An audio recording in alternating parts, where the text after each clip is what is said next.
Happy Homebrew Wednesday. It's mid-February already. At least winter is on the decline. You know, we're negative degrees here right around now, but there's a warm up on the front, so looking forward to that. Right here, this is my Belgian Pale Ale, what I call the Walloon. This has been a couple versions now. I think 5-ish. Really like this one.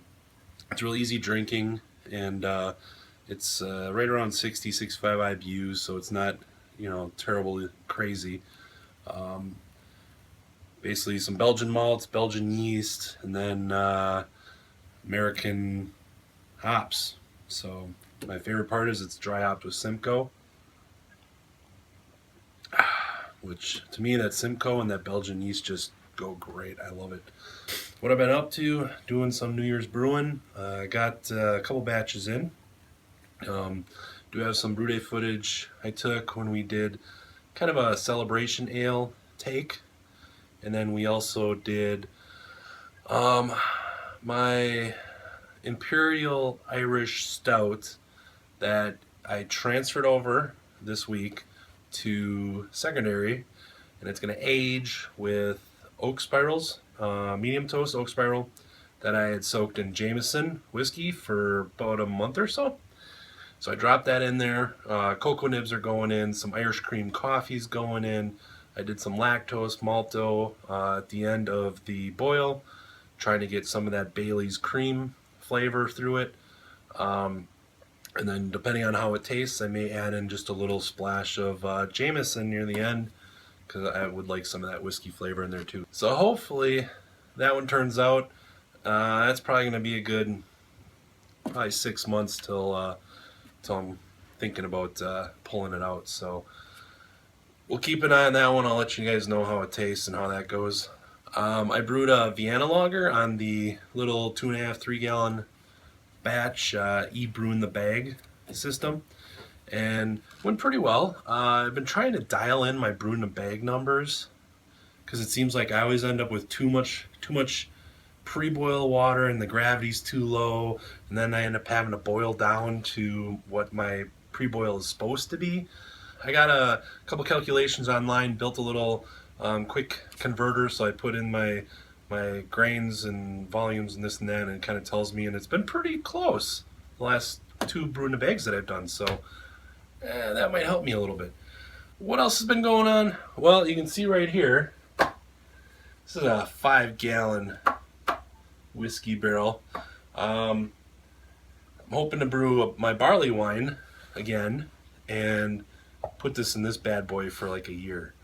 After that, pull the Barleywine out, might do something else, maybe a scotch or something else, then go into where I sour the barrel and then start doing sours in it. So that's kind of a 3-year project or so right here, but yeah, I'm really excited about that. Killer deal on it, so I couldn't pass that up. So we'll be doing that. Watch for the video coming out on that. Another project that I've been working on and finally got the power, not in this picture, but Tony Yates. Yeah, good old Tony Yates. He had a flow meter. Unfortunately, it's in liters, so I have to learn metric. So I did a little calculation on my spreadsheet, my brewing spreadsheet, to help quick convert gallons to liters. But yeah, I'm excited to get that going. But yeah, I'm hoping to get that thing fired up in the near future. We'll see. I'll keep you guys posted. The other cool thing, right back there, see that? So that is the Raspberry Pi, Raspberry Pints tap list. So I've had it for a while and been playing around with it, and then just never really got it going. So finally I have my tap list, so when I have guests come over, I can say, yeah, here, this is what I got on tap. That's pretty badass. You know, I like my technology, so this is definitely right up my alley. Other than that, like I said, I'm hoping to brew my Barleywine soon. Looking to do probably a pumpkin pie beer again for an upcoming festival. I'd like to do a peanut butter chocolate stout or porter and a coconut IPA again very soon. Here, you guys can quick check out. Here's a couple brew day footage snippets I'm going to put in here from the Celebration Ale, the ICB, and the Vienna Lager. We'll do it slow just so you don't get any dough balls. So basically what you're looking for just a clump. Yeah.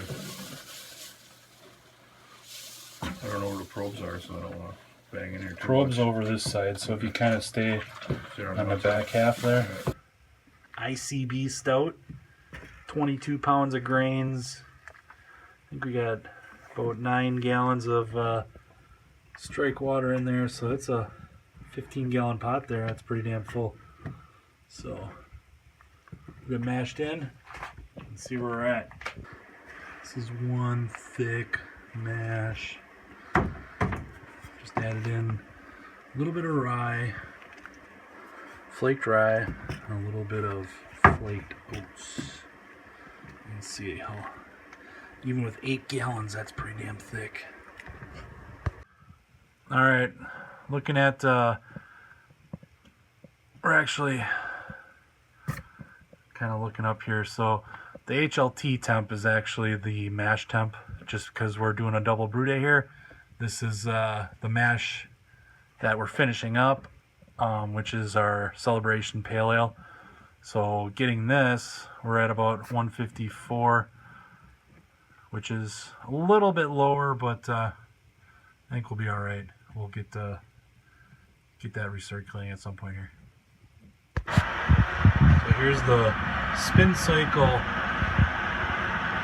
whirlpool arm. You can see it spinning around pretty good there. So it definitely gets some good spin action.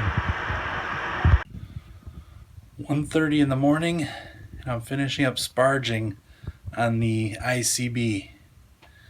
Gotta love double brew days. 3 o'clock, baby. Oh yeah.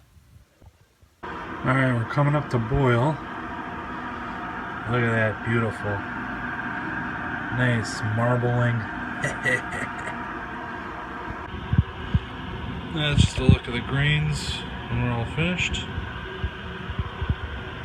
Alright, here's our one and only hop drop. Galena, 1 hour and 60 minutes. In the pool.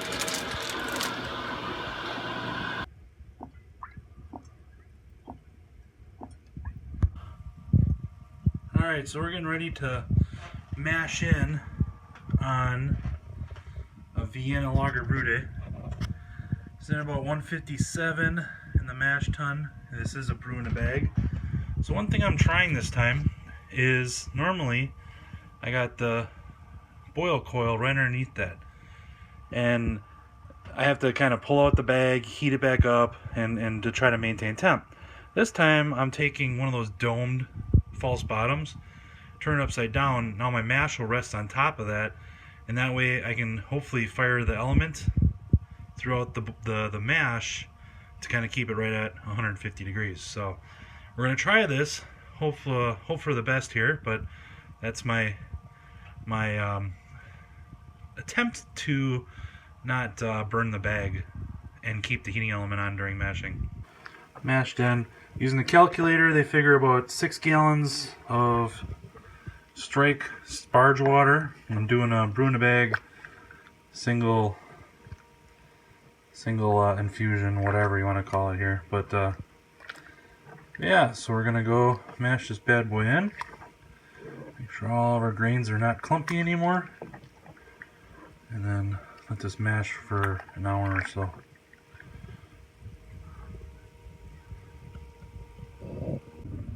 Alright, so we're mashed in here. As I'm stirring it up, you can feel the bottom of that dome bottom. It's doing pretty good.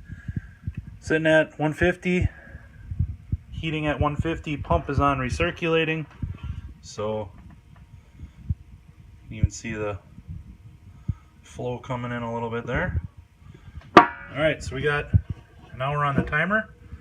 So brew days, trying to get them in, and then I just want to close out here with some pictures from a local beer fest that really welcomes the homebrewing community to serve beer at this festival. So it's always a good time. I always have a blast, but I just want to share that with you guys as well. So with that, thank you. Thanks for watching, subscribing, liking, and commenting. And as always, thanks for watching me brew up my home brewing hobby. So cheers, guys.